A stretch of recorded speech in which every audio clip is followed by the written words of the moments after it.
All right, I think we're good to start. Hi all again, welcome to today's webinar. My name is Ash and I'm a product specialist at WiseNet. So let me start by thanking you all for your time today. It is a very important webinar for you all as we're updating one of the most used pages in WiseNet, which is our course offer and unit offer pages. The session is being recorded and will be made available to you in our Learn resources later today.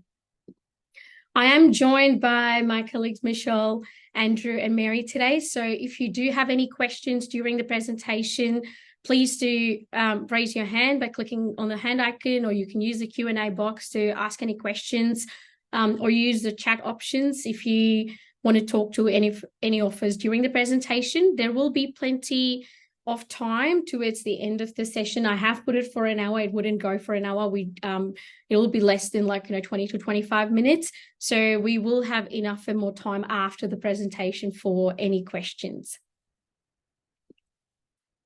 Now, let's start by talking about why we are changing these pages. So from the technical point of view, we are updating the LRM pages to be React pages. Converting to React means we are converting the page to run off API. It's a piece of work we're working towards where we can create proper user access roles. And for this to occur, we need to complete, we need to put the entire application to run through the API. By having all actions go through API, we get a precise audit log of who completed what change when. React will also allow for quicker changes to occur on LRM, whether it be adding a new field, changing the behavior of a flow, or many other things. Now, updating the UI or UX, obviously, many of you are so used to how these pages work, but updating these also make use of, standardized user patterns that are safer for data manipulation, and also lowering the learning curve to allow users, like new users, to learn WiseNet easily.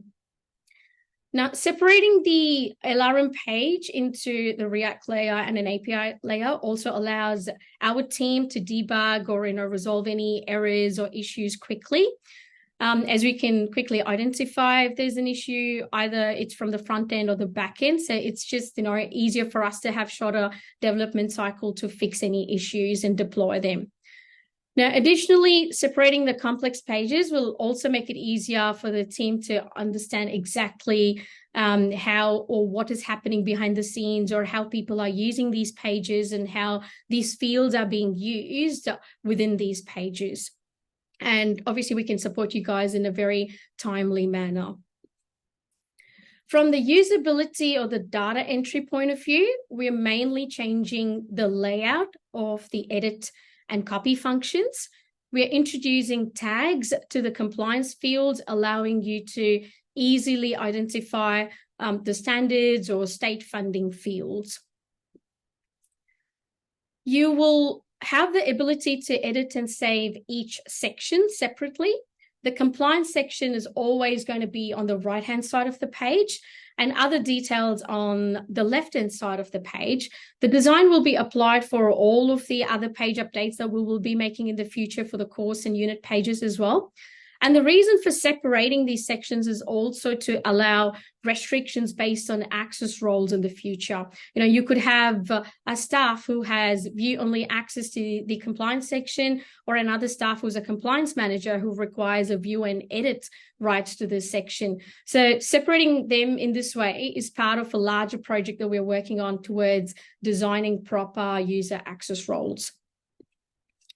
Now, based on previous feedback, the copy course offer process was not very intuitive, and users were choosing the incorrect defaults for the dates and other fields.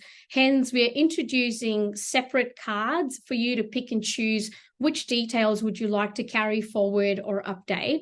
Now, I'll show you how these will work in LRM shortly. Now, some of our clients are already using these new pages, but it will be released to all of you shortly.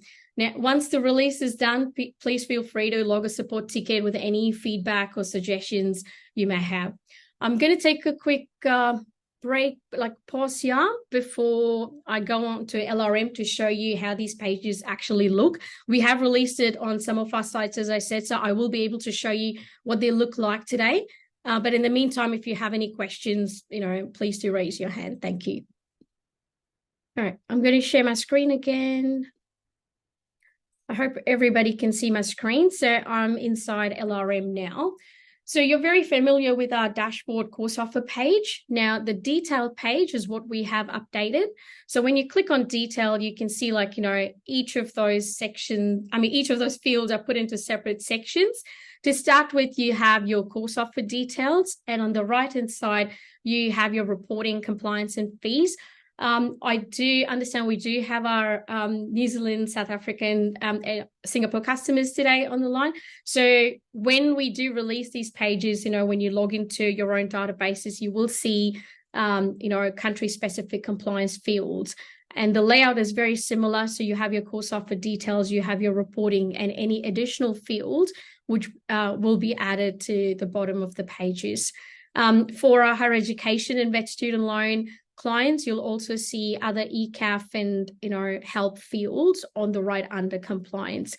Each one of these have a tag now, so you know exactly what you're reporting and which state you're reporting. So if you do get funding per state, be it New South Wales or Victoria, so you will have those tags in there so you know exactly what to fill in. And as I said, putting them into different sections and having the ability to edit and save each section will also allow us to, in the future, have specific roles where you can just restrict them to have access just to those fields to edit. So that's one major change with the edit and save. As you can see, there's an edit per section and a save button once you save it. Rest all the fields are, the drop-down values and everything else is the same. It's just the cosmetic changes that we have done in terms of, putting a tag and things. The other major change is obviously copying a course offer. So when you click on copy, now each of these are put into separate cards. So you can pick and choose what you want to copy. So obviously, initially you want to copy over the course offer details, and then it asks you a question, do you want to edit? And then when you go yes, you go further, edit the offer code, offer description, and create something for the next intake. In the same way, once you continue, you go to the next section where it allows you to copy the list. So if you've used list before for Learn Cycle purposes, you can copy over the list. You also have the option to add a list, which was not there before. So it's handy. So you don't have to actually go into the list page to add the course offer to a list. So you can directly do it from here. So you can copy the list, you can copy checklist. If you do have e-learning integration, you can copy over the e-learning courses, the unit offers, and of course your sales plus any application settings and things.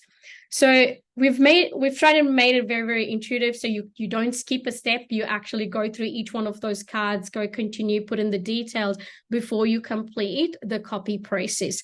And once you've completed, obviously you get, two different course offers, the original one and then the copy, exactly the same how it used to work before. But yeah, so once we've released it, feel free to give us any feedback. We've taken a lot of user feedback into consideration before we, built these pages. So any suggestions, we are open to it. So feel free to, write to us on a ticket or even give us a call. That's mainly what I wanted to show you today. If you have any questions, we're all here to answer any questions. Feel free to raise your hand or even put it into the Q&A. And I'll be happy to assist. Thank you. But thank you so much for joining.